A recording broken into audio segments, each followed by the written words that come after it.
The dusty air of the small village in northern Nigeria always seemed heavy with both laughter and sorrow. Beneath the mango trees where children played, one could hear echoes of innocence, yet life's shadows often lingered close behind.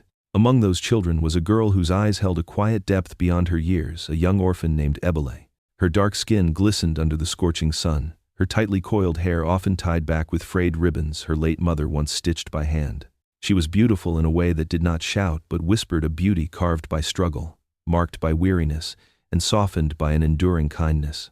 Her face bore the look of a child who had known too much pain too early, yet within her dark eyes was a silent resilience, as though the world's cruelty could bend her but never quite break her. Ebele's life had once been simple, filled with the warm embrace of two loving parents who worked tirelessly to provide for their children. Her father, a local trader of yams and palm oil, was known for his hearty laugh, while her mother carried the fragrance of ground spices and the calm strength of a woman who carried her home on her back. But fate, with its cruel swiftness, tore those blessings away. One rainy evening, as the family traveled home from the market, their wooden cart overturned on the slippery, mud-soaked road. The weight of their goods crushed the very pillars of Ebele's world. By the time the villagers arrived, her father's chest no longer rose, and her mother's soft hands had grown still. Only Ebele and her elder sister survived. In that single night, childhood was snatched from her. At barely 9 years old, Ebele found herself staring into the emptiness of a future she could not comprehend. The burial was a blur of wails, red earth, and sorrowful chants. She remembered clinging to her elder sister, Nkem, who was just 16 at the time, both of them shivering not from cold but from the gaping hole left in a mansion, their lives. Nkem's hands trembled as she held Ebele close, whispering through her tears that she would never let go, that she would carry them both forward no matter what it took. From that moment on, Nkem became not just a sister but a reluctant mother, protector, and provider. Poverty pressed down on them like an unrelenting weight. With no inheritance beyond the cracked mud house their parents left behind, the girls learned to stretch every grain of rice, every coin earned from washing clothes for neighbors or selling roasted groundnuts by the roadside. School fees became a luxury they could not always afford. Sometimes, Ebele was sent home for lack of payment, her uniform torn and her books second-hand. Yet she returned the next day with determination, her head held high even as her belly growled from hunger. It was in those years that her resilience began to show. She rose before dawn to fetch water, trudging long miles with a heavy clay pot balanced on her small head. She shared her meager portions of food with Nkem, even when she herself went to bed hungry. She smiled when her heart ached, laughed when despair clawed at her chest, and prayed every night for strength to endure. The villagers often whispered that the younger sister carried the same quiet strength their late mother had once been known for. Despite the struggle, a bond of love tethered the sisters together. Ebele adored Nkem with the fierce loyalty of a child who knew she had no one else. She looked up to her as the only stable figure left in her life, clinging to her guidance, her protection, and her laughter, though it grew rarer with each passing year. They shared secrets in the dark, wept into each other's arms when the world felt too heavy, and dreamed of brighter days that always seemed just out of reach. But as years passed, cracks began to form in that sacred bond. For while Nkem had promised to care for her younger sister, she carried a silent bitterness inside. At 16, she had been forced to abandon her own dreams of further schooling and youthful adventures to shoulder responsibilities far beyond her age. Each day of labor, each rejection from suitors who saw her poverty before her beauty, deepened the wound. Though she loved Ebele, a seed of jealousy quietly sprouted in her heart. She saw how people admired Ebele's growing beauty, how the younger girl's spirit seemed untouched by bitterness, how men's eyes lingered just a second too long when they passed her by. It was not that Nkem wished her sister harm, but resentment whispered to her in the silence of the night. Why must she bear the burden while Ebele remained untouched by the weight of choice? That resentment grew sharper the day a suitor entered their lives. His name was Obina, a man of imposing presence. Tall, broad-shouldered, with skin as dark as polished ebony, his eyes carried both charm and an unsettling intensity. He was known in the village as a man of means, owning farmlands and trading goods with wealth that made others envious. When he first visited their home, he brought gifts of rice and oil, his baritone voice filling the small hut with promises of stability. His gaze, however, lingered longer on Ebele than on Nkem, though he had come seeking the elder sister's hand.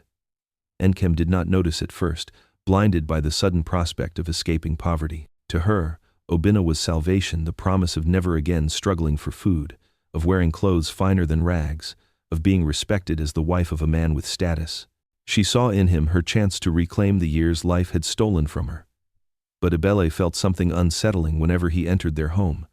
His eyes, sharp and probing, made her shift uncomfortably. His compliments, though spoken to in Nkem, often carried undertones that brushed against her own skin like unwanted fingers.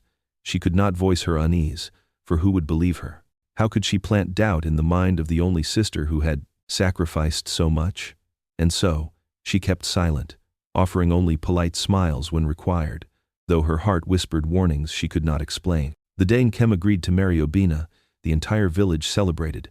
Women ululated, children clapped, and elders praised the union as a blessing. Ibele stood among them, clapping with a trembling smile, her eyes clouded with emotions she could not name. She wanted to rejoice for her sister, yet a heavy shadow seemed to loom over her. She could never have known then that Nkem's choice, made in desperation and hope, would not only bind them to a man of wealth but also to a future steeped in pain and betrayal.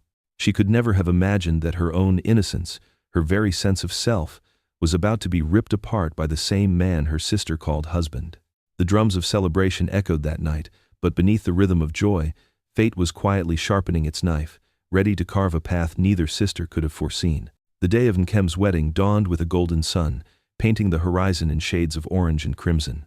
The village was alive with music, laughter, and the chatter of women carrying baskets of food, their wrappers tied high above their waists as they hurried to contribute to the feast. It was a day that promised new beginnings, or so it seemed. To Ibele, the younger sister, it was a spectacle unlike anything she had ever seen. For weeks, the anticipation had filled the air. The house they lived in, once plain and weathered by hardship, had been scrubbed clean. The cracked walls had been decorated with garlands of palm fronds and hibiscus flowers. Women from the community braided Nkem's hair into neat cornrows, weaving bright beads that clicked softly whenever she moved her head. The scent of jollof rice, pepper soup, and roasted goat meat wafted from the cooking fires, mingling with the sweet fragrance of palm wine spilling into clay cups. Nkem, wrapped in an elaborate lace wrapper of deep crimson and gold, looked radiant. Around her waist was a string of coral beads, a sign of honor and dignity. Her smile was practiced, a mixture of pride and unease, for she knew this marriage was as much about survival as it was about love. Yet the villagers gasped at her beauty, whispering that despite their poverty, Nkem had stepped into fortune's embrace. Obinna, the groom, towered above the crowd when he arrived. His tuxedo, made of expensive white fabric embroidered with silver, shimmered beneath the sunday. His skin gleamed dark and flawless, his jawline sharp, his presence commanding. His piercing eyes cut through the air, exuding both charm and an unsettling weight, like a man who could both caress and crush with equal ease. He moved with the confidence of wealth, surrounded by friends who carried kegs of palm wine, yams, and cloth as bride price gifts. The villagers marveled at his riches. Children danced around the drummers, their bare feet stamping dust into the sky. Women clapped their hands in rhythm, singing praises as kola nuts were broken and palm wine passed between families. Yet beneath the music and merriment, whispers curled like smoke. Some elders leaned close, questioning Obinna's quickness to marry a poor girl. Others noted the hunger in his eyes, a hunger not quite masked by his polite smile. Ibele, sitting quietly among the maidens, watched everything with wide-eyed wonder. Her plain tuxedo was borrowed, slightly oversized, but her youthful glow could not be hidden. She admired the dancers, the swirl of colors, and the laughter ringing through the village. She had never seen her sister so adorned, never seen such splendor within her reach. A part of her heart swelled with pride. This was her sister's day, the day when their suffering might finally ease. She prayed silently that happiness would follow them into this marriage. But there were moments, small, almost invisible, when Ibele felt a shiver crawl along her skin. She caught Obinna's eyes drifting toward her more than once. At first, she dismissed it, believing he was simply scanning the crowd. Yet the glances lingered longer than they should have. His eyes, sharp and calculating, seemed to strip her of her innocence in a way that made her uncomfortable. She lowered her gaze quickly each time, clutching the hem of her tuxedo, and reminding herself that she was imagining things. Nkem, on the other hand, basked in the pride of the day. For the first time since their parents' death, she felt the weight of poverty lifting from her shoulders. Standing beside Obinna, she felt elevated, as though she had finally been chosen by fate after years of struggle. But pride carries with it the sting of insecurity. She noticed how some women in the crowd looked at her husband to be with longing, how others whispered behind their hands. And though she did not yet see the way his eyes strayed toward her sister, she carried within her a quiet fear that wealth might be a chain as much as a blessing. The ceremony unfolded with the richness of Nigerian culture. The elders recited prayers, invoking blessings from the ancestors. Drums thundered, and flutes sang in harmony with the chants of women. Nkem was asked 3 times if she accepted the man standing before her, and each time her voice rang out, steady but trembling, "Yes, I accept." The crowd erupted with cheers. Palm wine was passed between bride and groom, and when Nkem handed the calabash to Obinna and he drank deeply, the union was sealed. Throughout it all, Ebele's heart fluttered with childlike innocence. She believed, in her naive hope, that this marriage was a doorway to a brighter future for both of them. She imagined Obinna as a provider, someone who would take care of her sister and by extension herself. She pictured days of full plates, nights of laughter, and mornings where they would no longer wake up hungry. She clapped the loudest when the couple was blessed, her eyes shining with faith in the future. But while she dreamed, Obinna's gaze told another story. When no one was looking, his eyes returned to her, burning with a desire he kept carefully masked behind his charming smile. He studied her not as a child, not as his sister-in-law, but as prey, tender and unguarded. It was a hunger he had no intention of denying, for he was a man used to taking whatever he desired. The villagers danced late into the evening. Children ran with roasted meat in their hands, women clapped in circles, and men poured libations under the moonlight. Yet even in the joy, murmurs persisted. Some whispered that Obinna's wealth came too easily, that men like him often carried secrets darker than shadows. Others worried that his eyes were too cold, his smile too thin. But celebrations have a way of silencing doubts, and so the music drowned out the voices of caution. By the time the sun dipped low and the moon rose, casting silver light across the village, Nkem was led to her new home, a spacious compound unlike anything she had ever lived in. The walls were plastered smooth, the floor polished, the air filled with the aroma of scented oils. It was wealth, undeniable and intoxicating. She entered with pride, clutching Obinna's arm, believing she had stepped into destiny's reward. Ibele followed behind, carrying a small bundle of her sister's clothes. She smiled as she laid them carefully in the new room, her heart swelling with joy for her sister's good fortune. She whispered to herself that this was the beginning of peace, that perhaps fate had not abandoned them after all. But as the night deepened and the village grew quiet, shadows thickened inside the compound. Nkem, glowing in her bridal attire, prepared herself for the new life awaiting her as a wife. She believed the wedding night would bind her closer to her husband. She did not know that it would also mark the moment her younger sister's fate became entangled with darkness, for, though the wedding had been hers, though the songs had been sung for her, Obinna's eyes no longer saw only the bride. They lingered, hungry, on the innocent girl who had clapped with joy, blind to the danger that now coiled around her like a snake waiting for its strike. The drums had fallen silent, but the echoes of doom had only just begun. The first weeks after the wedding were filled with laughter, feasts, and endless chatter from visitors who came to congratulate Nkem on her fortune. To the outside world, her marriage to Obinna was the picture of prosperity. He was generous, hosting gatherings where palm wine flowed and meat was roasted over open flames. Their compound, larger and finer than most in the village, became a place of pride. Yet behind the walls, in the dim silence of the evenings, a different story began to unfold. Obinna, now firmly rooted as head of the household, began to show a strange attention toward Ibele. At first, it was subtle, too subtle to accuse. A lingering smile when she served him water, a hand that brushed against hers longer than necessary, an approving comment about how much she had grown. Ibele, still young, tried to dismiss these moments as harmless, convincing herself she was imagining the discomfort that crawled along her skin. But deep inside, her instincts stirred uneasily, whispering that something was not right. Obinna was a man skilled in masks. To Nkem, he played the role of the affectionate husband, doting and protective. He presented her with jewelry, wrappers of fine lace, and little luxuries that made her beam with pride. To the villagers, he was the generous benefactor, the man who shared his wealth. But when his eyes fell on Ibele, the mask slipped ever so slightly. His stare carried an intensity that made her shift nervously in her seat. His voice, low and deliberate, softened only when he had tuxedoed her. as though speaking to her required a different kind of attention, one that unsettled her deeply. Gestures began to escalate.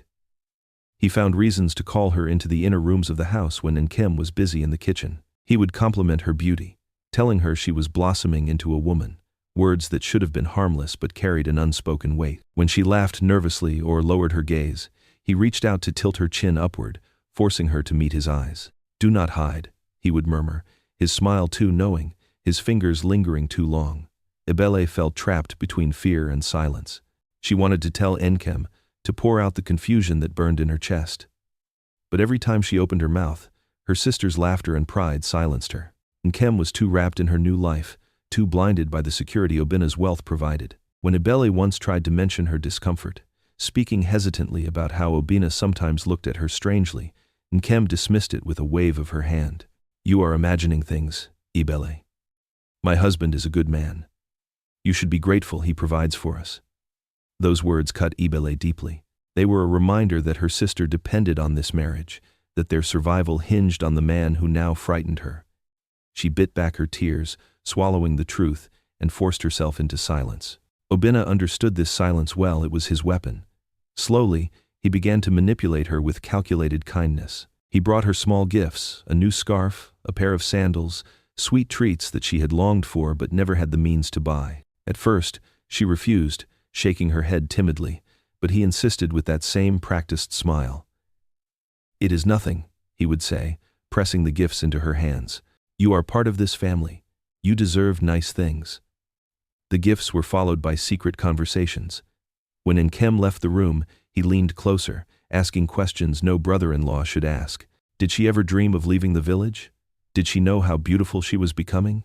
Did she ever wish for a man who could protect her? His words slithered into her ears like poison wrapped in honey. Ibele's fear grew each day, but so did her confusion. She was young, inexperienced, and had never known a man's attention. She could not fully grasp the darkness behind his words, yet her heart knew it was wrong. She avoided being alone with him, choosing to linger near her sister or escape to the neighbors whenever possible.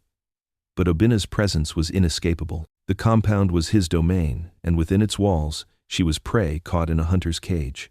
In the village, women often whispered about men like him, powerful men who took what they wanted without consequence. Yet those whispers were buried under a culture of silence. To speak openly of such matters was seen as shameful.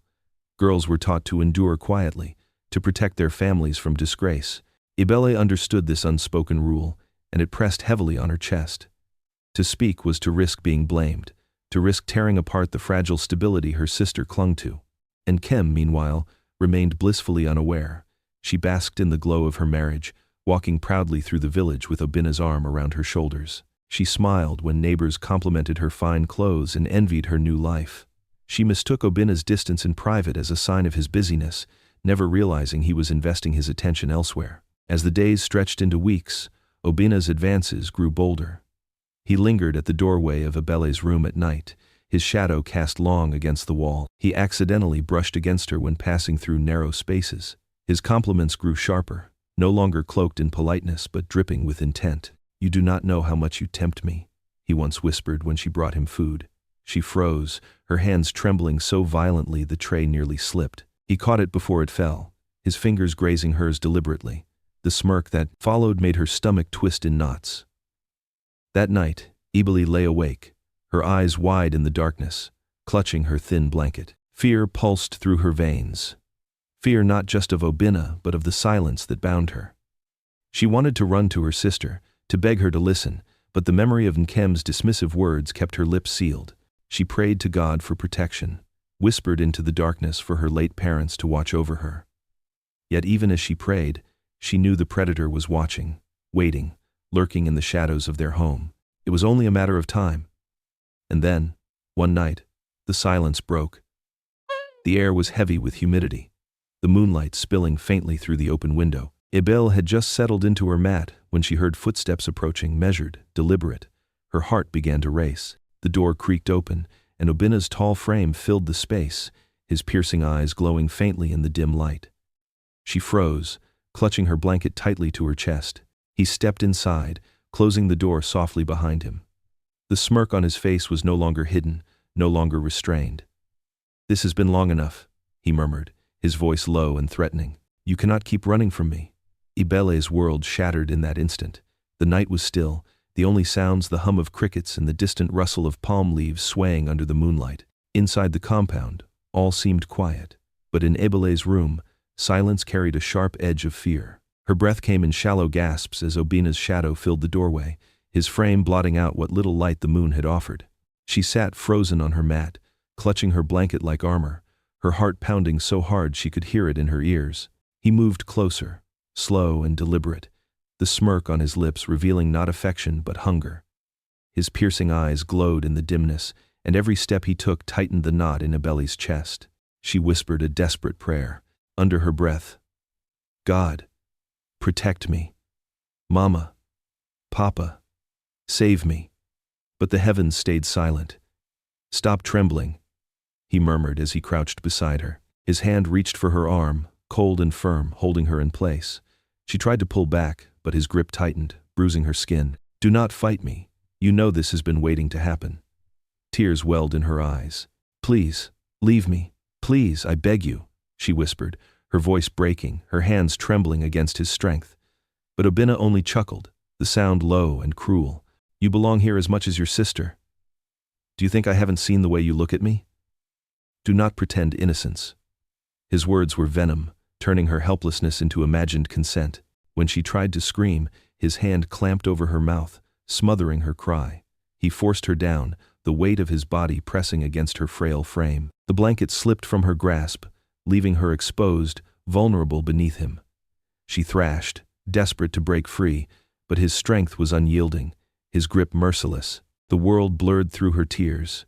She could smell his sweat, feel the crushing weight of his cruelty, hear his heavy breathing drowning out her sobs. Her heart broke with each second, shattered by the betrayal of a man she should have been able to call family.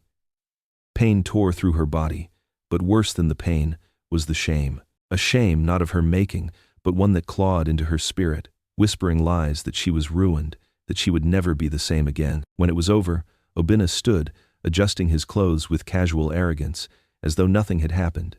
His eyes, cold and detached, held no remorse. He looked down at her trembling form, her face wet with tears, her body curled into itself. "Do not dare tell anyone," he warned, his voice sharp with threat. "If you speak, no one will believe you. They will call you a liar, a destroyer of your sister's home. Do you want that?" Ibele's lips quivered, but no words came. She only nodded weakly, unable to meet his gaze. With that, he walked out, closing the door softly, as if to mock the violence he had left behind. The silence that followed was suffocating. Ibele curled into a ball, her arms wrapped tightly around her body as if she could shield herself from the violation that had already been done. She wept quietly, her sobs swallowed by the night, afraid even of the walls hearing her pain.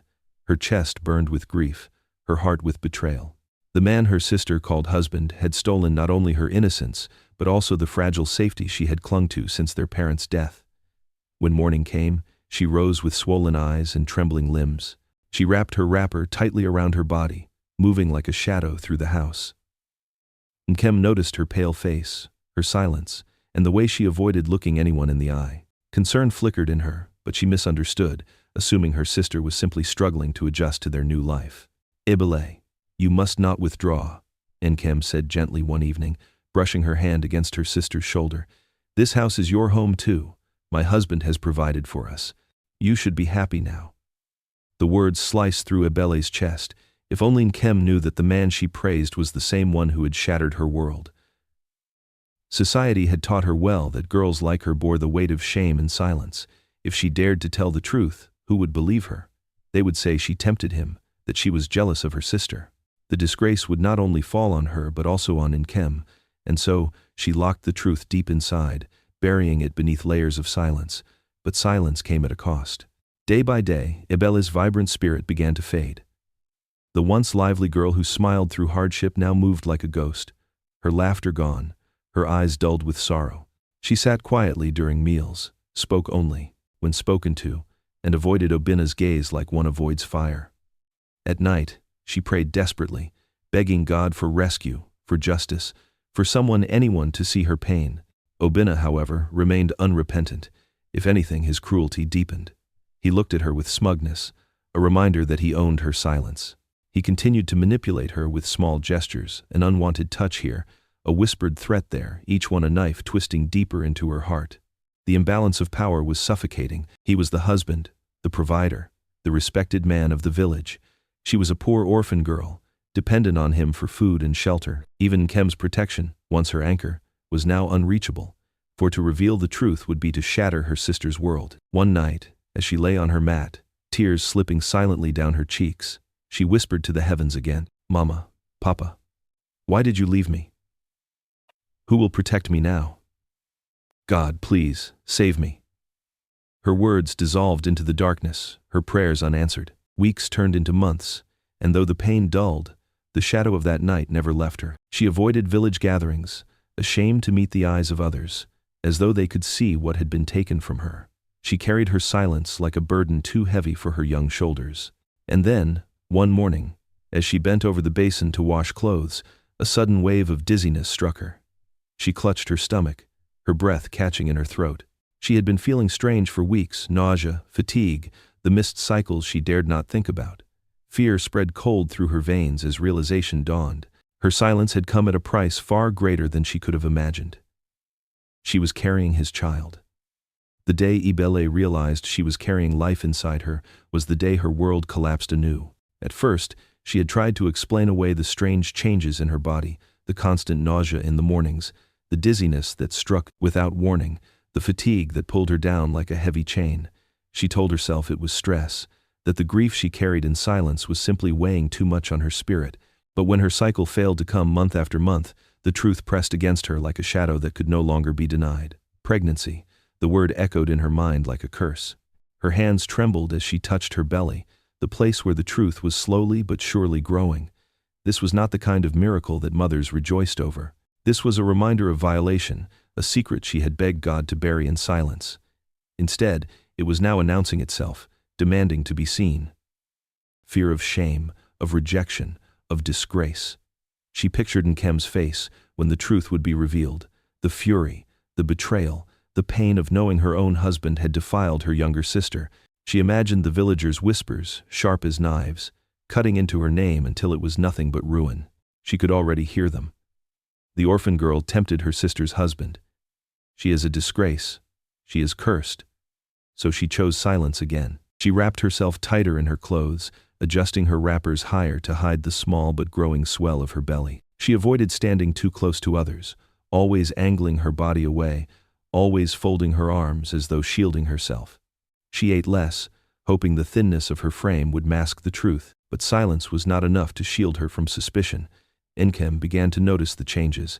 At first, it was subtle the way Ebele moved slower, the way her face seemed pale and tired, the way her once flat belly no longer appeared the same beneath her clothes. "Are you ill?" Nkem asked one evening, concern flickering across her features. "You look unwell. I can take you to the herbalist." Ibel shook her head quickly, forcing a smile that did not reach her eyes. "I am fine, sister. Just tired." But the excuses could not last forever. As the weeks stretched into months, her belly betrayed her, rounding despite her desperate attempts to hide it. And though Nkem's suspicions grew, it was Obinna's threats that bound Ebele even tighter into silence. One night, as she washed dishes by the fire, he approached her, his shadow looming over her trembling frame. "Do not think you can hide from me," he hissed, his voice low and sharp. "If anyone dares to ask questions, you will keep your mouth shut. Do you understand?" She dared not meet his eyes. Her hands shook as she scrubbed the clay bowl, her throat tight with unshed tears. "If you tell," he continued, leaning closer so that his breath brushed her ear, "they will not believe you. They will call you a whore, and your sister will hate you forever. You will destroy everything she has, and I will make sure your life is hell." His words were chains, binding her tighter than any rope. She nodded weakly, her heart hammering in her chest, and he walked away with the arrogance of a man who believed he was untouchable. That night, she broke. Alone in her room, she pressed her hands against her belly and wept silently until her body shook with exhaustion. The thought of bringing into the world a child born of cruelty, a child that would forever remind her of her shame, tore at her soul. She thought of running away, of leaving the compound, of disappearing into the wilderness where no one would ever know. But the image of her helplessness haunted her. Where would she go? How would she survive? She was still only a girl, dependent on the very man who had ruined her. The whispers began not long after. In the marketplace, women glanced at her more closely, their eyes narrowing at the way her clothes hung differently on her body. Some murmured quietly to one another, their voices carrying just far enough for her to hear fragments. Have you noticed her? Her body is changing. It cannot be.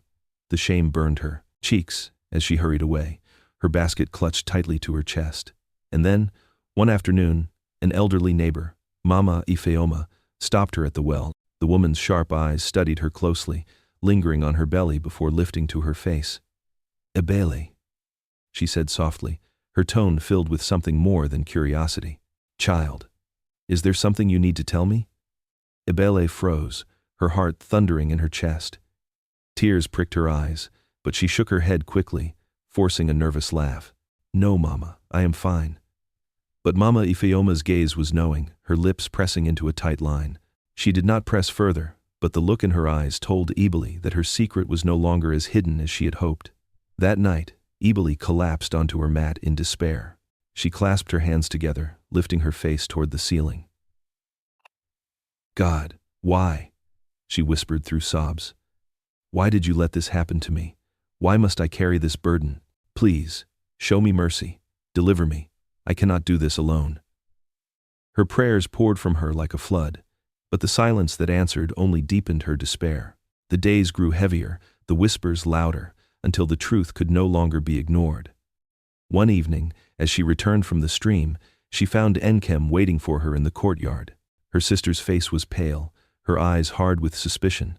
The air between them was thick, heavy with unspoken words. "Ebele," Enkem said, her voice trembling with restrained fury. "Tell me the truth. What is this I am hearing? What is this I am seeing?" Her gaze dropped to Ebele's rounded belly, her fists clenched at her sides. Ebele froze, her heart lodging in her throat. Tears blurred her vision as fear and shame collided inside her. The secret she had fought so desperately to bury had finally clawed its way to the surface. The confrontation she had dreaded was here, and there was no running now. The courtyard was heavy with silence, the kind that holds its breath before a storm breaks. Nkem's eyes blazed as she stood before her younger sister, her voice trembling with rage and disbelief. "Ebele," she said, her words sharp as a blade, "what have you done? What shame have you brought upon this house?" Ebele's lips parted, but no words came. Her throat felt locked, her heart pounding so hard it threatened to tear through her chest. Tears gathered in her eyes as she shook her head weakly, unable to form a defense that would not condemn her further.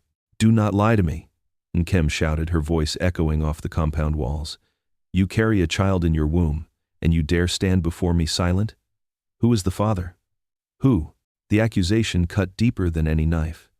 Ebele's knees wobbled, her hands instinctively clutching her rounded belly as though shielding the unborn from her sister's fury. Her tears flowed freely now, each drop burning with the weight of truths she could not speak.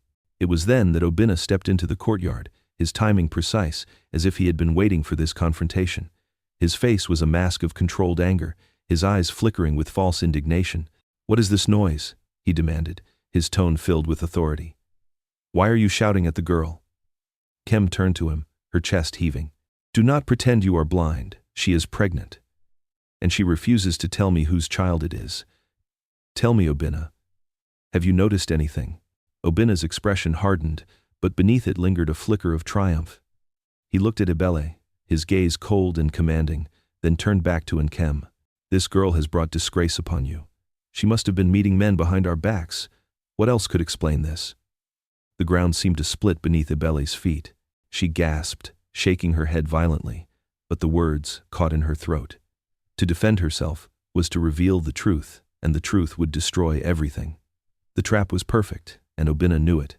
"You never won." "Lie!" Nkem's voice cracked, torn between belief and denial. She turned on her sister again, pointing a trembling finger at her.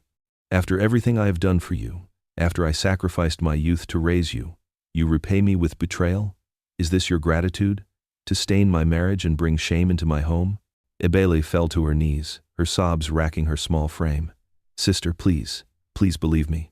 I never wished for this. I never. Her voice broke, her words dissolving into incoherent cries. But her sister's heart was closed. Pride and pain blinded her, wrapping her in the lies Obinna had carefully woven. Instead of seeing the brokenness before her, she saw only betrayal, imagined deceit, and the collapse of her fragile dreams. The news spread quickly through the village like wildfire.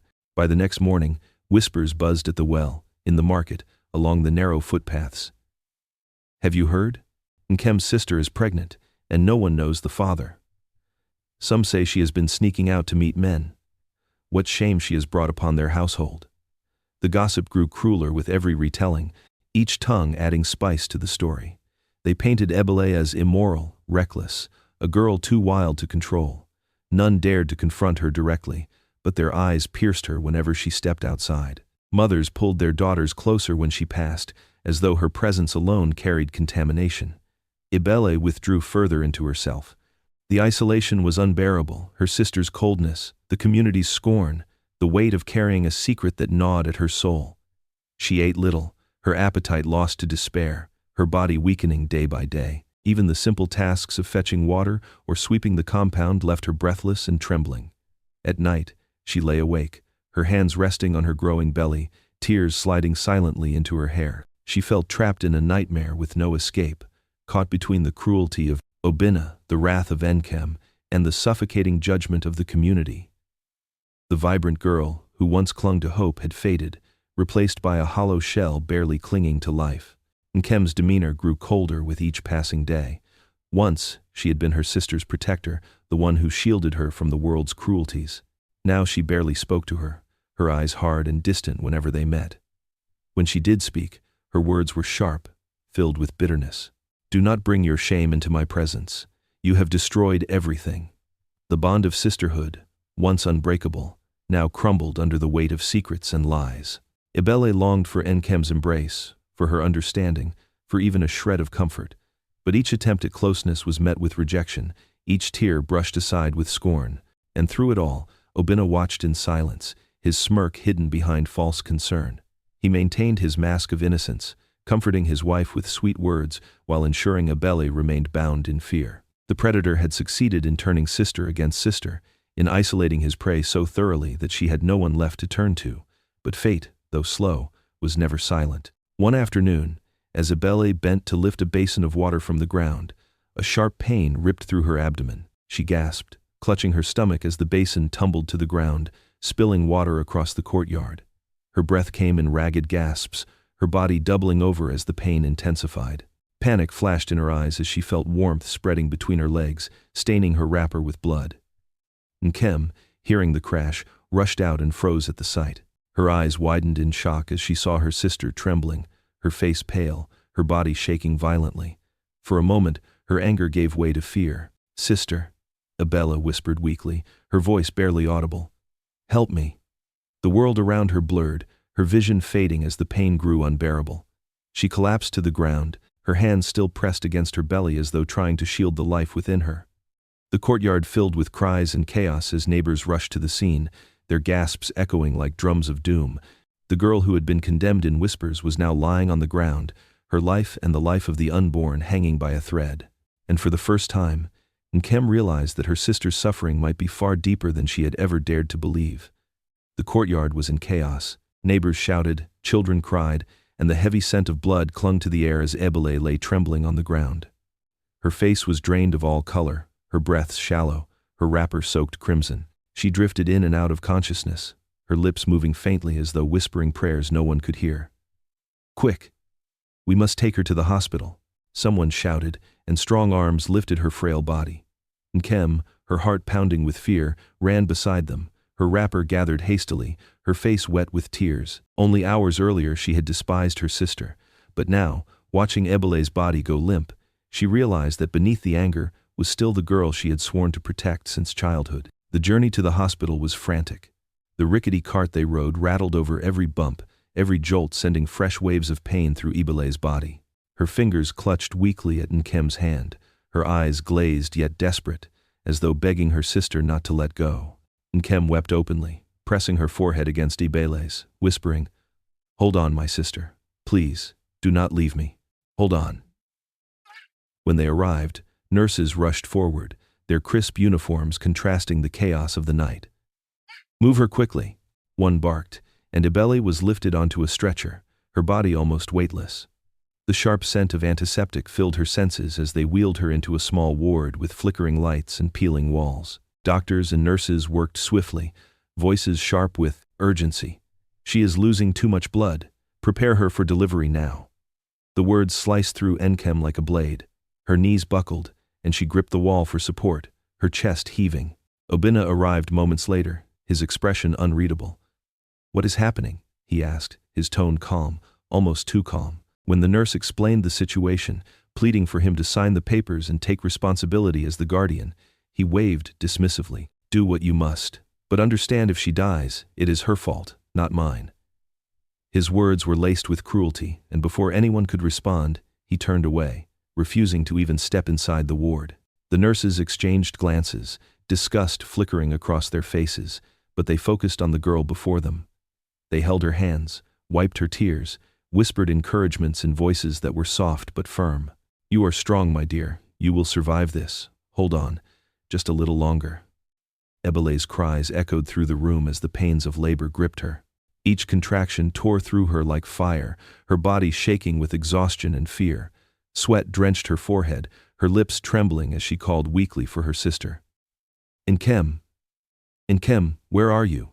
Nkem rushed to her side, ignoring the blood and the chaos.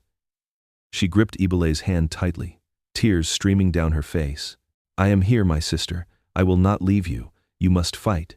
Please, fight." Ibele's eyes fluttered open, and for a moment, the years melted away. She saw not her angry sister, but the girl who had held her after their parents died, the one who had promised never to let her go. For a brief moment, hope stirred within her, but the pain returned, sharper, heavier, dragging her spirit toward the edge of despair. Her screams filled the ward, raw and desperate, as the nurses urged her to push. Her body felt as though it were splitting apart, her strength draining with every cry. Then, in the haze of agony, something shifted. The world around her dimmed, the sounds of the hospital fading into silence. She found herself standing in a field of golden light, the air soft and warm. And there, walking toward her with open arms, were her parents. Her mother's gentle smile, her father's hearty laugh. It was as though time had turned back. "Do not be afraid, my child," her mother whispered, her voice soothing as the breeze. "You are stronger than you know." Her father placed his hand on her shoulder, his eyes kind but firm. "This is not your time. You must fight for your child. Live, Ibele, live." Tears streamed down her face as she reached for them, but before her fingers could touch, the light faded. She was thrust back into the ward, the voices of nurses urging her to push, Nkem's desperate cries filling her ears. With the last reserves of her strength, she screamed and pushed, her body convulsing in exhaustion. And then, finally, the cry of a baby pierced the air. Thin, weak, but alive. The nurses quickly wrapped the child in cloth, their hands moving swiftly to clean and comfort the fragile life. They laid the baby in Ebele's trembling arms, and for the first time in months, she smiled a faint, weary smile, but real nonetheless. Tears of relief rolled down her cheeks as she whispered, "My baby." The child's skin was soft, his tiny fists curled, his cry thin but steady. He was weak, the nurses warned, but he was alive. Ibele held him close, pressing her lips against his forehead, her heart swelling with a love she had not thought possible. Nkem stood nearby, her hands pressed against her mouth, her tears falling freely. She had come into the ward carrying wrath, but seeing her sister's fragile smile, her heart broke open. The sight of Ibele, pale and trembling yet cradling life in her arms, softened the walls of bitterness she had built. For the first time in months, she stepped forward, placing her hand gently on her sister's shoulder. "You did well, Ibele," she whispered, her voice choked with emotion. "You did well." The sisters' eyes met, and though words were not spoken, something shifted between them. Love, once buried under anger, flickered again in the dim hospital ward. But that moment of fragile peace shattered when the cloth was pulled back to reveal the child's face. The small nose, the sharp jawline, the unmistakable shape of his eyes, features that mirrored Obinna's with chilling precision. The nurses exchanged glances, their silence heavy. Nkem froze, her breath caught in her throat. She stared at the child, then at her sister, the pieces falling together with devastating clarity. The room seemed to grow colder as the truth loomed unspoken, pressing down on them all. The baby, innocent yet damning, carried the face of the man who had stolen everything. The birth of the baby should have been a moment of celebration, a time when women gathered to sing lullabies and elders offered blessings for the future. But in Ebele's case, the birth brought no such joy. Instead, it ignited a storm of whispers that spread through the village faster than wildfire. By the time she returned from the hospital, cradling her fragile son against her chest, the community had already decided her fate. At the well, women lowered their voices but did not lower their eyes, letting their disdain pierce her like daggers. "Have you seen the child?" one would murmur. "His face, his nose. He looks exactly like Obinna." Another would sigh and shake her head. Shame has visited that household. First, she stains her womb, and now she exposes her sister's husband in the child's face. The gossip grew crueler each day. Some claimed she had seduced Obinna, others called her cursed, a destroyer of homes. Mothers warned their daughters not to linger near her, as though her disgrace might be contagious. The joy of new life was stolen, replaced with ridicule and condemnation, and Kem could no longer hide from the truth. Each time she looked at the baby, her chest tightened with an ache that twisted into rage. The resemblance was undeniable. The sharp lines of Obinna's face lived in the infant's features, mocking her with every cry, every flutter of his tiny eyelids. At times, she wanted to turn away, to hate both child and sister for the wound carved into her life. Yet, in quieter moments, when she saw Ibella rocking the baby with tear-stained cheeks, she felt her heart soften, torn between bitterness and sympathy.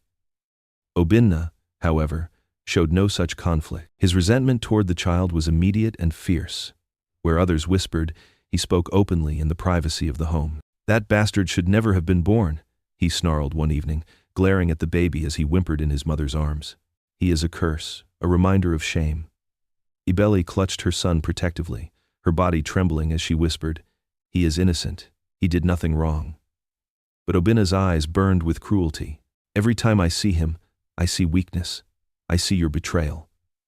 It was a cruel irony. He, the predator, casting himself as the victim, and yet Ibele endured, shielding her child with every ounce of strength left in her frail body. Despite the hatred surrounding them, motherhood gave Ibele a kind of strength she had never known. She rose at dawn to nurse him, her lullabies soft and soothing, her arms his only shield against the world. She whispered prayers into his tiny ears, calling him Chizoba, "God protect us," as though naming him was both plea and prophecy. In the stillness of the night, when the house was cloaked in silence, she would hold him close and let her tears fall freely.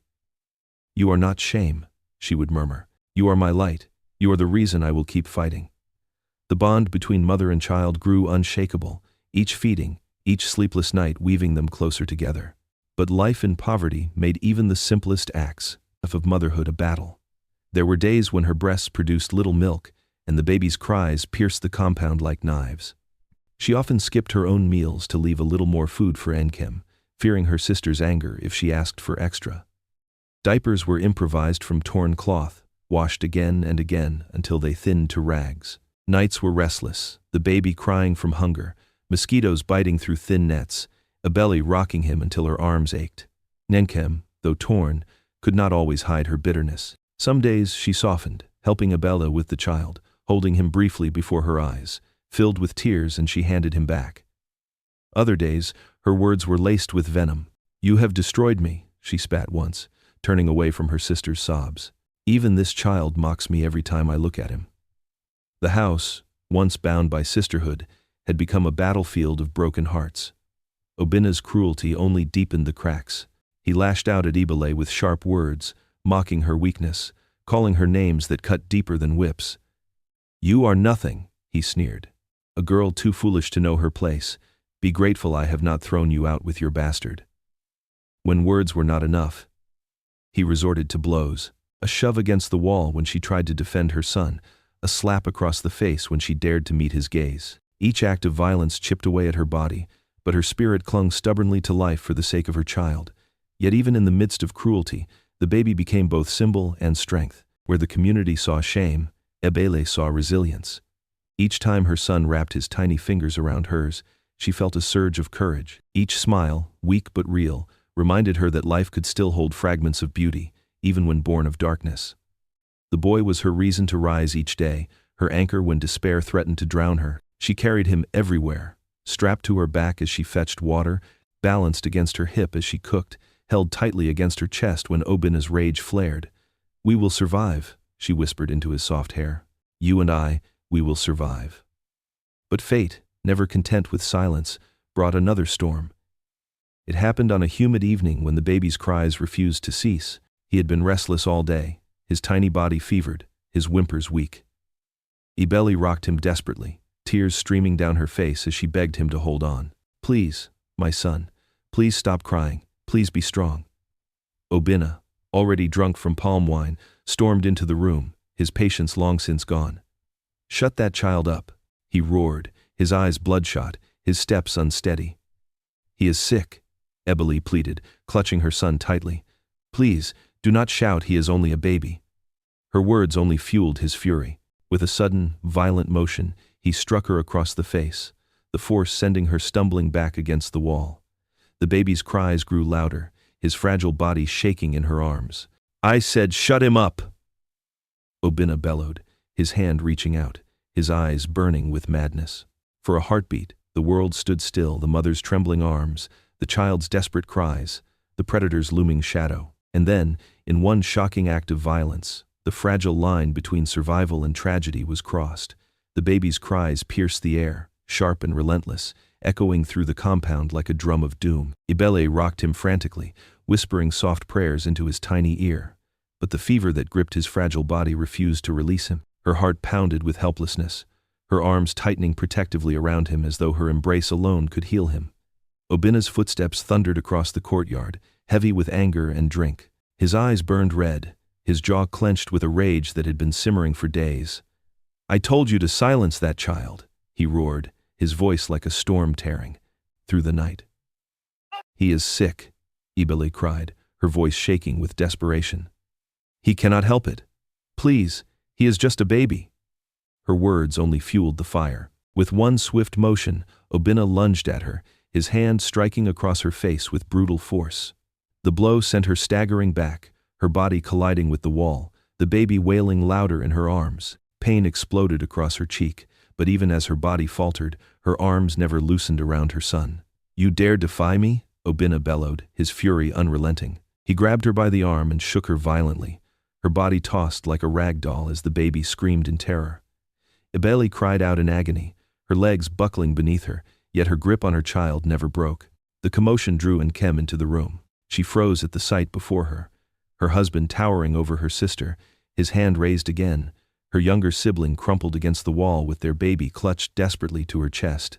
Nkem's breath caught, horror flooding her eyes. For the first time, the veil of denial lifted, and she saw the truth not as whispers, not as suspicions, but as a brutal reality unfolding before her. "Obina, stop!" she screamed, rushing forward. She tried to pull him back, but his strength was overwhelming. He shoved her aside, sending her sprawling across the floor, his eyes locked on Ibele as though she were his only target. "Coward!" he spat, striking again. Blood trickled from Ibele's lip, her face pale with pain. Her knees gave way, and she collapsed to the ground, still shielding the baby with her trembling arms. The neighbors heard the chaos and rushed to the compound. They crowded the doorway, their faces tense, their whispers urgent. "He is killing her," one muttered. "We must help." But fear held them back. Obina was a wealthy man, powerful in the village, a man who could destroy anyone who dared oppose him. They lingered at the threshold, torn between conscience and cowardice. Inside, the violence raged on.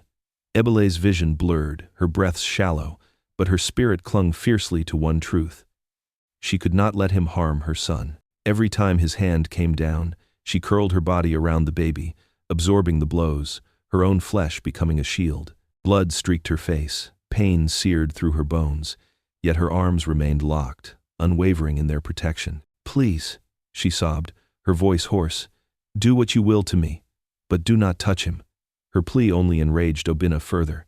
He reached down, his massive hand grabbing at the child. Ibele's scream split the night as she clutched tighter, her nails digging into her own skin in her desperation not to let go. Her entire being, fragile and broken as it was, erupted with the primal strength of a mother defending her child. It was then that Nkem's world shattered completely. Watching her sister's blood staining the floor, hearing her cries, seeing the man she had called husband raising his hand against the innocent, she felt her soul recoil in horror. Regret crashed over her like a tidal wave, regret for every moment she had doubted Abel, for every harsh word she had spoken, for every blind defense of the man who now revealed himself as a monster. "What have I done?" she whispered, her hands trembling as she pushed herself up from the floor. Obina's blows slowed as Ebele collapsed, her strength waning. She lay gasping on the ground, her arms still wrapped around her son, her body trembling violently. Blood pooled at the corner of her mouth, her eyes fluttering weakly, yet even in the face of death, she whispered to her child, "Chizoba, Mama is here. I will never leave you." The neighbors murmured nervously from outside, their fear palpable. Some urged action, others shook their heads, terrified of crossing Obina. "If we interfere, he will turn on us. He is too powerful." But the image of Ebele on the floor, barely clinging to life, forced Nkem to a decision. She could no longer pretend ignorance.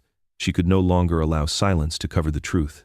Her loyalty to her marriage was now at war with her love for her sister, and for the first time, she knew which bond was stronger. "Nkem, stay out of this." Obina barked, his voice thick with fury as he prepared to strike again, but Nkem stood tall, her body trembling but her eyes blazing. "No," she said, her voice steady despite her fear. "Enough. This ends tonight." The neighbors gasped, their eyes widening as they saw the defiance in her stance. Obina turned, shocked at her resistance, his face contorting with rage. For a moment, the air crackled with danger, the silence heavy with the weight of what was to come. Ebele lay weakly on the floor, her baby's cries muffled against her chest. Her vision blurred, but through the haze she saw her sister standing over her, her eyes no longer clouded by denial but lit with resolve. And in that moment, Nkem made a bold choice, a decision that could shatter everything, their marriage, their safety, their very lives. She chose to rise against the man she had once called her salvation. The storm had only just begun. The night of Obina's brutal attack left scars deeper than wounds on skin. Ebele, battered and bloodied, lay weak on her mat, while her baby whimpered softly against her chest. Nkem sat at her side, her hands trembling as she wiped the blood from her sister's swollen face. For hours, she could not bring herself to speak. The weight of her guilt pressed so heavily on her chest that she felt suffocated. All those months she had accused her sister, all the cruel words, all the moments she had chosen her husband's lies over her sister's tears, they came crashing back like an unforgiving tide. She remembered the night she had promised their parents at their graves that she would protect Abel, that she would never let her suffer alone. And yet, here lay her sister, nearly broken to death in her own house, because of the man she had called her savior. The guilt consumed her. That night, when she thought Ebele was asleep, Nkem sat alone by the flickering oil lamp, tears streaming freely down her cheeks. "God, forgive me," she whispered, her voice breaking. "I was blind. I let my pride and desperation destroy the only family I had left. Please, give me one chance to make it right. One chance to protect her." By dawn, her resolve hardened. She would not allow Obina to destroy them any longer. She would sacrifice everything, her marriage, her pride, even her safety, if it meant saving her sister and her nephew. The harshness in her sister's voice softened, replaced with quiet tenderness. She sat longer by her side, feeding her broth, helping her nurse the baby, brushing her hair with gentle strokes. One evening, when Ebele finally gathered enough strength to sit upright, Nkem clasped her hand tightly. "I was wrong," she said, her voice trembling. "I failed you, Ebele. I should have believed you. I should have protected you." Tears welled in her eyes. "But I promise you now, no more silence, no more shame. I will stand with you." Ebele's lips quivered as tears streamed down her cheeks. For months, she had carried her pain alone, convinced that her sister's heart had turned to stone. Now, hearing those words, something fragile within her began to heal. She reached forward, clutching Nkem's hand with desperate strength. "We only have each other," she whispered. "Promise me you will not leave me again." "I promise," Nkem said, her voice steady this time. "We will fight together." Yet, even as their bond rekindled, The shadows of danger loomed large. Obinna was not blind. He noticed the shift in Kem's behavior, the way she no longer clung to him with adoration, the way her eyes hardened when he spoke, the way she lingered protectively by her sister's side. Suspicion gnawed at him, and his arrogance gave way to watchfulness. He began to question her more, his tone sharp, his eyes piercing. "Why do you spend so much time with her?" he sneered one evening. "Have you forgotten you are my wife?" Nkem forced a smile, hiding the fire raging inside her. "She is my sister. She is weak. I cannot abandon her." Obinna's gaze lingered, calculating, but he said nothing more. Still, Nkem knew the danger was growing. Her every move had to be careful, every word measured, until the time came for her plan to unfold. She began to whisper to trusted ears in the community, neighbors who had witnessed the bruises, elders who had heard the screams through the walls, women who had pitied Ibele's fading spirit. Slowly, quietly, she wove her web of truth, gathering courage from those who, though fearful, were no longer blind. The gossip, once cruel and condemning, began to shift.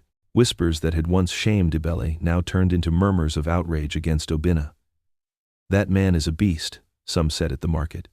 "Have you seen what he has done to those girls?" Others nodded, their anger stirring like embers catching flame. "He thinks his wealth makes him untouchable, but one day, he will fall." Each murmur strengthened Nkem's resolve. The silence that had once suffocated her sister was breaking. She knew now that exposing Obinna would not just be for them, it would be for every woman who had been silenced by fear. The day of reckoning came at a village gathering, when elders and families met to discuss communal matters. The square was alive with voices, men debating farming rights, women trading goods, children darting between their legs. Obinna stood tall among them, laughing with arrogance, his tuxedo gleaming in the sunday. Nkem rose slowly, her hands trembling but her eyes steady. "I have something to say," she announced, her voice cutting through the chatter. The square fell silent, all eyes turning toward her. She stepped forward, Ibele standing weakly behind her, the baby strapped to her back. Nkem's chest tightened, but she raised her voice, loud enough for the entire community to hear. "This man," she said, pointing directly at Obinna, "is no husband, no protector, no man of honor. He is a monster who has broken my family, who has laid his hands on my sister, who has brought shame into my home. The child you see is his, not by love, but by violence." Gasps erupted. Women clutched their mouths, men muttered in shock, children stared wide-eyed at the scene. Obinna's face darkened, his eyes narrowing dangerously. "You dare slander me before the people?" he growled, his voice booming. "You, my wife, turning against me?" "I dare to speak the truth," Nkem replied, her voice firm despite her trembling. "You will no longer hide behind wealth. You will no longer silence us." The square erupted in murmurs, some voices rising in outrage, others whispering in fear. Obinna's mask of charm cracked, revealing the fury beneath. He took a step forward, his fists clenched, his eyes blazing with the promise of vengeance. "You foolish woman," he spat, his voice dripping with venom. "If you think you can shame me and live, you are gravely mistaken." The villagers shifted uneasily, torn between stepping in and stepping back. Some called for calm, others urged him to prove his innocence, but the tension crackled like lightning in a storm. Nkem stood tall, shielding her sister with her body, her heart pounding in her chest. For the first time, she had spoken the truth openly. For the first time, Obinna's power trembled. But the danger was far from over. As the crowd murmured and judgment loomed, Obinna's eyes glinted with a darkness that chilled the air. His lips curled into a menacing smile as he hissed, "If you think you can destroy me, then I will take you all down with me." The threat hung heavy, his rage coiling, like a snake ready to strike. And with that, the predator prepared to unleash his most shocking retaliation yet, one that would threaten not just their lives, but the fragile hope they had dared to rebuild. The village square had barely returned to silence when Obinna erupted in fury. His pride, once cloaked in wealth and false charm, shattered under Nkem's words, and in its place stood a man stripped bare of pretense. His fists clenched, his chest heaving, his voice booming like thunder as he spat threats that sent shivers through the crowd. "You dare humiliate me before these people?" he roared, his eyes wild. "You dare tarnish my name with lies? You will regret this, both of you." The crowd stirred uneasily. Some gasped in horror at Nkem's accusations. sympathy flickering in their eyes as they saw Ebele's bruises and the baby clutched protectively to her chest. Others shook their heads, muttering that no respectable wife should shame her husband publicly. Obinna's wealth and influence still held sway, dividing the community between those who whispered, "He is guilty," and those who insisted, "This is a woman's spite." Obinna seized upon that division. "You see them?" he shouted, pointing a trembling finger at the sisters. "Liars, ungrateful wretches. I took them from poverty, gave them a home, gave them food, and this is how they repay me?" His voice dropped into a chilling growl. "They will pay for this disgrace." That night, his retaliation began. He stormed into the compound, his eyes bloodshot with rage, his steps heavy with drink and fury. He smashed clay pots against the walls, hurled furniture across the floor, his curses filling the air like venom. Nkem grabbed Ebele and the baby, her hands shaking as she pulled them into the shadows. "We must leave now," she whispered urgently, her voice trembling with fear. "He will kill us if we stay." With nothing but the clothes on their backs and the fragile bundle of life in Ebele's arms, the sisters fled into the night. The moon guided their steps through narrow footpaths, their breath quick and uneven as they stumbled over roots and stones. Behind them, the sound of Obinna's shouts carried faintly, his voice promising vengeance that seemed to chase them through the darkness. They found temporary refuge in the hut of Mama Ifeoma, the elderly neighbor who had long suspected the truth. She welcomed them quietly, bolting her door and whispering prayers as she helped settle the baby. But her eyes were grave as she warned, "He will not rest until he finds you. You must be careful. Men like him do not forgive, they destroy." The sisters moved from one sympathetic neighbor to another, never staying too long in one place. At times, the villagers whispered words of support, secretly passing food or cloth to help them survive. But others scorned them, warning that they had brought dishonor upon themselves and that Obinna was within his rights to reclaim his household. The community's silence and complicity clashed with the sisters' courage, revealing the deep fissures between truth and tradition. Obinna's hunt was relentless.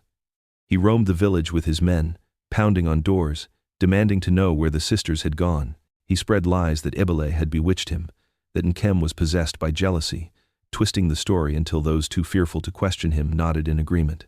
"They are trying to ruin me," he would hiss, "but I will find them, and when I do, no one will stand in my way." The suspense of each day wore on the sisters like a grinding stone.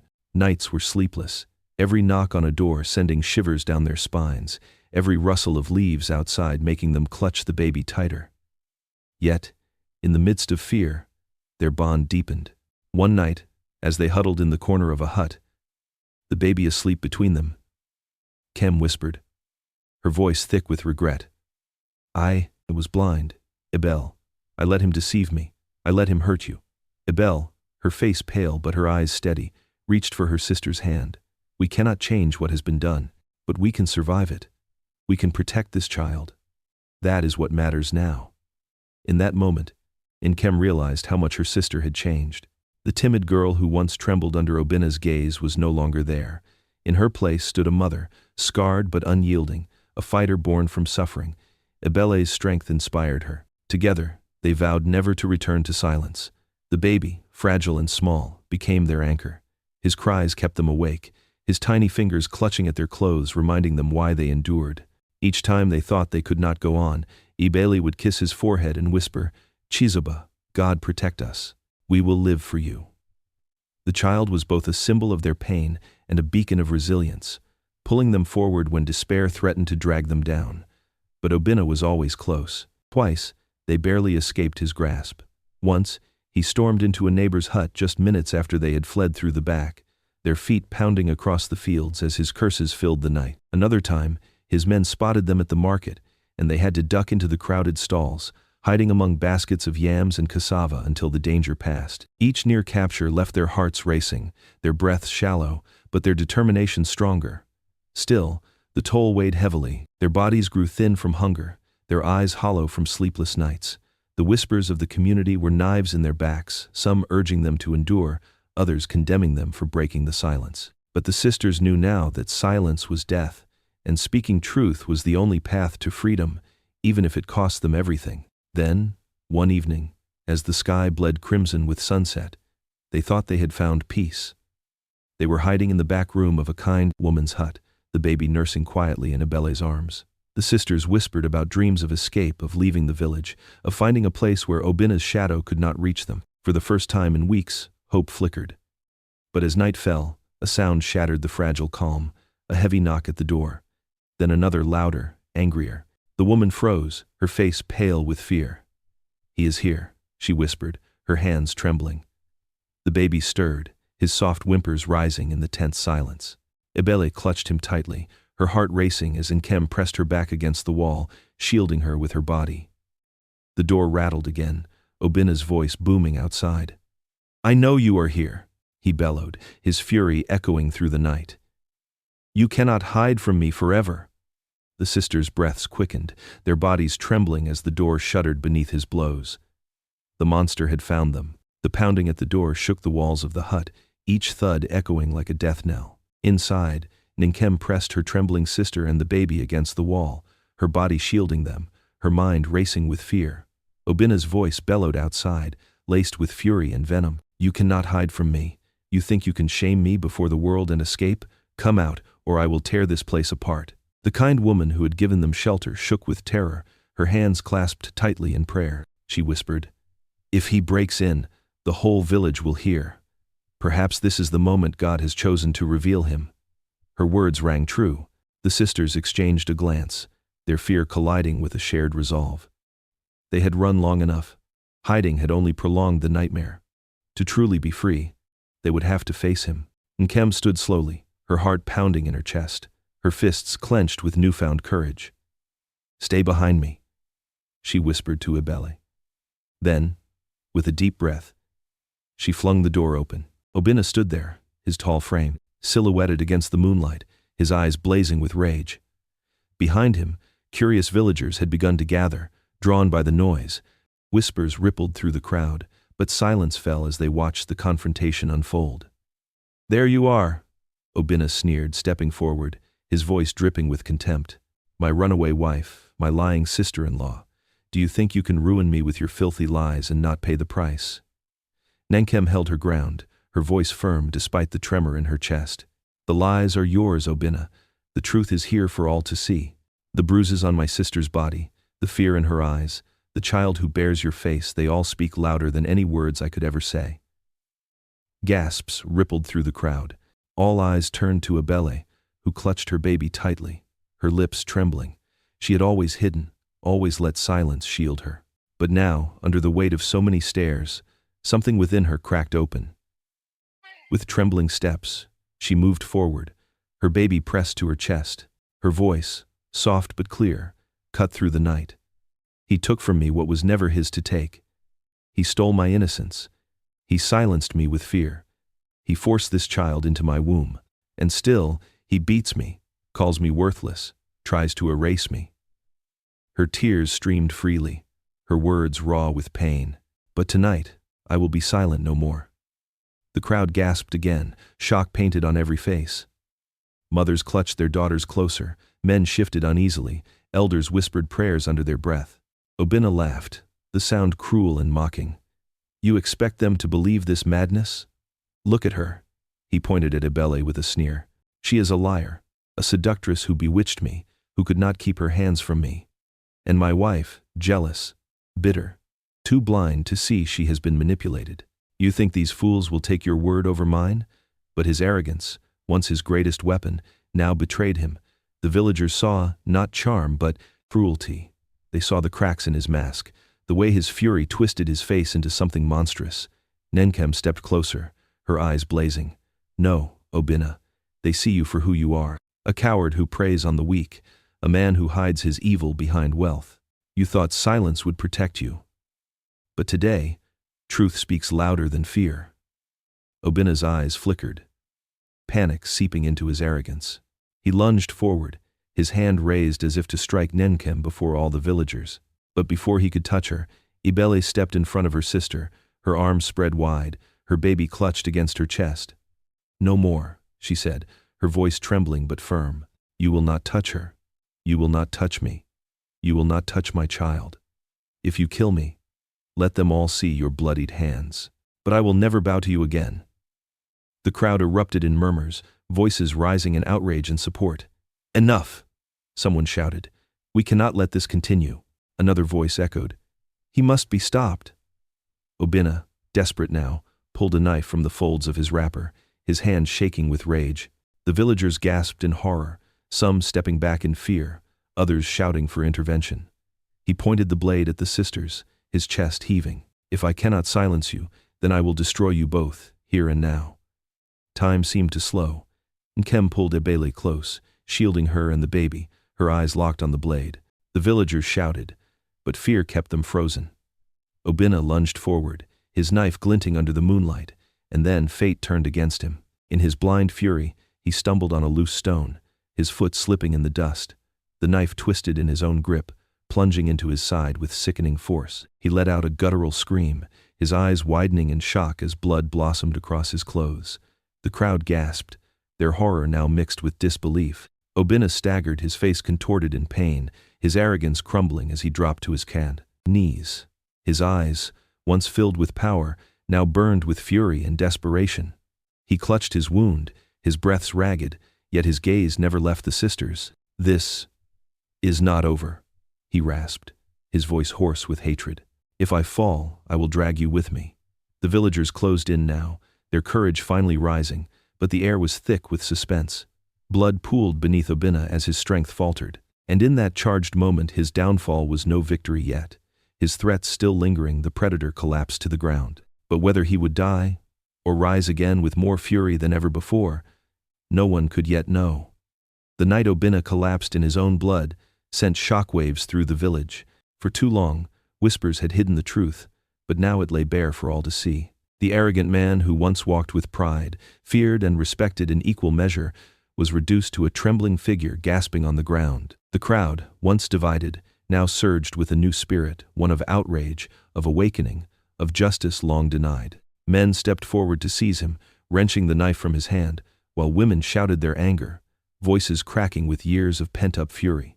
How many girls have suffered in silence because of men like him? One cried. No more. Tonight we will not keep quiet. Obinna spat blood, his eyes blazing even in weakness. You fools, he rasped, his words bitter. I gave you wealth, I gave you trade. Without me, you are nothing. But for once, his words carried no power. The veil of fear had lifted, and the people no longer saw a benefactor, they saw a predator unmasked. The village elders stepped into the circle, their faces grave. They had heard the sisters' cries, seen Ebele's bruises, seen the truth written in the baby's face. Their voices carried authority that cut through the noise. Obinna has brought disgrace upon this land, one elder declared. He has broken the sacred trust of family, of a community, of manhood itself. He will answer for his deeds. Ebele, still trembling, collapsed into Nkem's arms, tears streaming down her bruised cheeks. For the first time in years, she allowed herself to cry openly, unashamed, her sobs shaking her frail body. Nkem held her tightly, her own tears falling freely, whispering again and again, "It is over, my sister. It is over." The villagers carried Obinna away to face judgment before the council, his protests drowned by the collective voice of the people demanding accountability. The sisters stood hand in hand, their baby nestled safely between them, and for the first time in a long time, they felt the crushing weight of fear begin to lift. The days that followed were filled with a strange mixture of grief and relief. When word spread that Obinna would be banished, his wealth stripped, and his power dismantled, the community breathed easier. His cruelty would no longer haunt their nights. Justice, though delayed, had come. For Ebele, the news was met with tears of freedom. She wept not only for what had been lost, her innocence, her peace, her childhood, but also for what had survived, her life, her son, her bond with her sister. Each tear that fell cleansed a little more of the darkness that had clung to her soul. Nkem never left her side. In the quiet of their small hut, she sat across from her sister, her voice raw with remorse. "I failed you, Ebele," she confessed, her eyes red from sleepless nights. "I let my pride blind me. I chose silence when I should have spoken. I trusted a man when I should have trusted you. Can you ever forgive me?" Ebele reached for her hand, her grip weak but steady. "You were deceived as much as I was hurt. I will not carry hatred for you, sister. Forgiveness is not forgetting, but I will forgive, because I cannot live with this pain if I do not let it go." Their tears mingled, and in that moment, The fracture that had once divided them was mended by love. Their bond, scarred but unbroken, grew stronger than ever, forged now not only by blood but by shared survival. The baby, once seen as a child of shame, slowly became embraced as a symbol of resilience. Neighbors who had once whispered gossip now stopped by to bring food, cloth, or herbs. Some offered to carry him on their backs during errands, cooing at his tiny face. They no longer saw only Obina in his features. They saw the strength of the mother who bore him, the sisters who protected him, the child who survived despite the odds. Life did not transform overnight. The sisters had to rebuild from the rubble of betrayal. Their hut was humble, their meals still meager, their nights long with labor. But step by step, they reclaimed what had been stolen. Ibele nursed her child with patience, her lullabies soft yet filled with strength. Nkem worked the farms again, her hands blistered but her spirit firm, determined to provide for her family without depending on anyone else. They prayed together each night, their voices soft in the darkness, thanking God for deliverance and asking for courage to keep moving forward. Slowly, joy began to return, quiet, fragile, but real. The baby's first laugh filled the hut with light. His first steps brought shouts of celebration. Each milestone reminded them that survival was victory enough. Yet guilt still lingered in Nkem's heart. One evening, as she watched Ibele rock the baby to sleep, she whispered again, "I will spend the rest of my life making this right. Whatever you need, however I can help, I will never fail you again."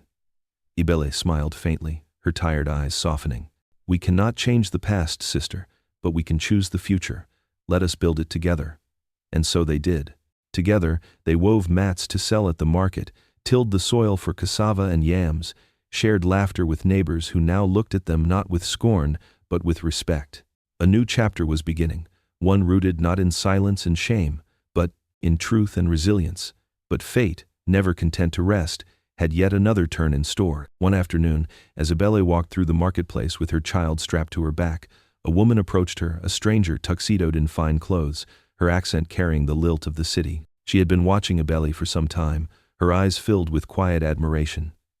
"You are strong," the woman said softly. "I have heard your story. Women like you should not be hidden in shadows.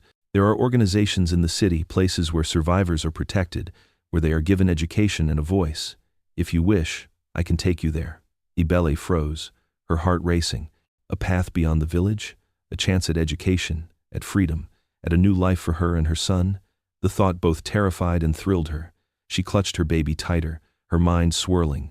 It was an opportunity she had never imagined, but one that could change her destiny forever.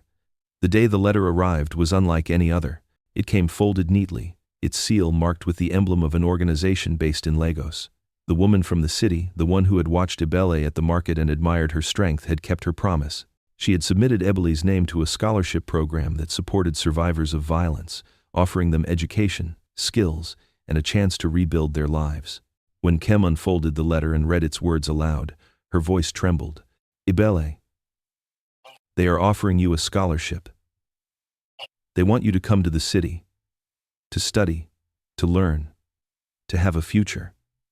For a moment the world stood still. Ibele's breath caught in her throat as she clutched her baby tighter against her chest. Her mind raced with disbelief, fear, and wonder. Could it be true? Could there really be a path beyond the shadows of her past, a chance to step into light? Tears welled in her eyes. She looked down at her son, whose tiny hands tugged at her wrapper, his innocent gaze unburdened by the weight of the world. This is for him," she whispered. "So he will never know the life I suffered. So he will grow with hope." The news spread quickly through the village. This time, the whispers were not cruel but filled with awe. Women nodded with respect, saying, "This girl has endured the fire and has come out gold." Men shook their heads, marveling at how fate had turned. The baby, once mocked as a child of shame, was now seen as a symbol of survival, a child whose birth had brought about transformation. Before she could leave, rituals of healing were performed. Women from the community gathered in her hut, drumming softly, singing ancient songs of renewal. They bathed her in scented herbs, anointed her forehead with oil, and tied fresh beads around her wrists. "You are cleansed," they chanted. "The past will not chain you.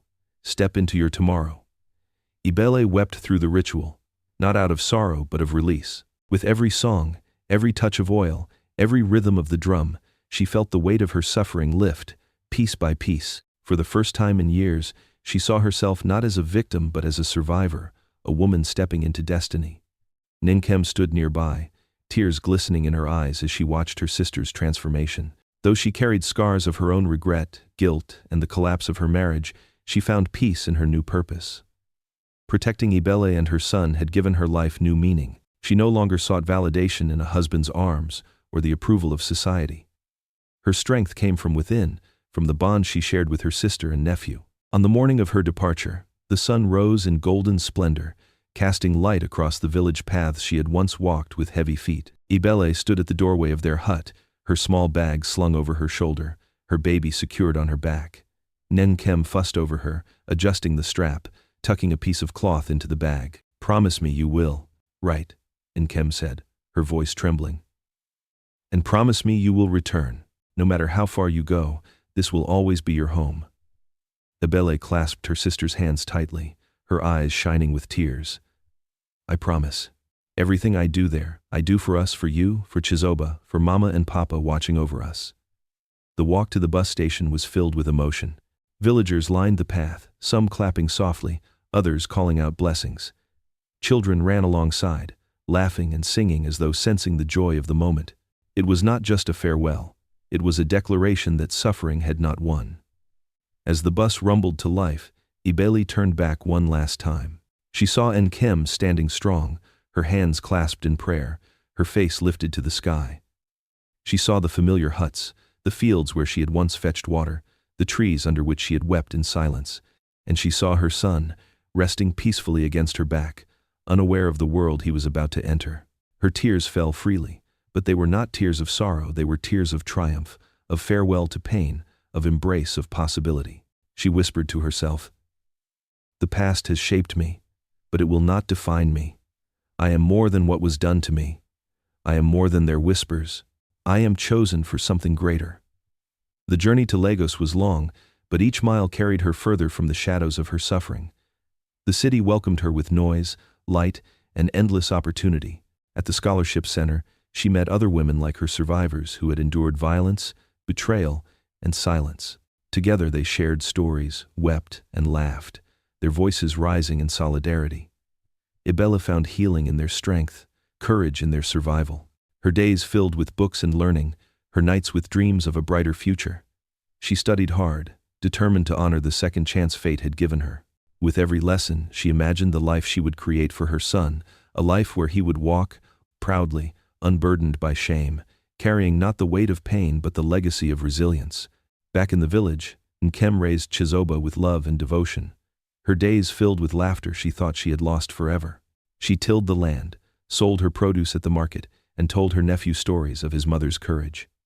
"You were born in fire," she would whisper to him as he drifted to sleep, "but you will shine like the Sunday months passed," and Ibele's letters arrived faithfully, filled with words of hope, gratitude, and love. She wrote of her studies, of her dreams to one day open a center for women like herself, a safe place where silence would no longer be the only choice. She wrote of how the city had changed her, of how she was finding her voice. And then, one day, a new letter came, different from the rest. Its seal bore the crest of an international program, an opportunity to travel abroad for further studies, to speak at global forums, to become a voice not just for herself, but for countless women silenced by fear. When Kim read the letter aloud, her hands shook, her heart swelling with pride and awe. "Ibele," she whispered, looking at her sister's words, "fate has carried you far. Perhaps it was always meant to be this way." In Lagos, Ibele held the letter against her chest, her baby cooing at her side. Her tears fell once more, but this time they were tears of destiny. The road had been long, filled with pain, but she now stood at the beginning of something greater than she had ever imagined. Her journey was not ending, it was only beginning. Fate had other plans. If this story moved you, don't let it end here. Share your thoughts in the comments, and let's keep this conversation alive. Make sure to hit that like button, subscribe, and turn on the notification bell so you never miss the next powerful story. Your support helps us bring more voices, more resilience, and more untold journeys to light.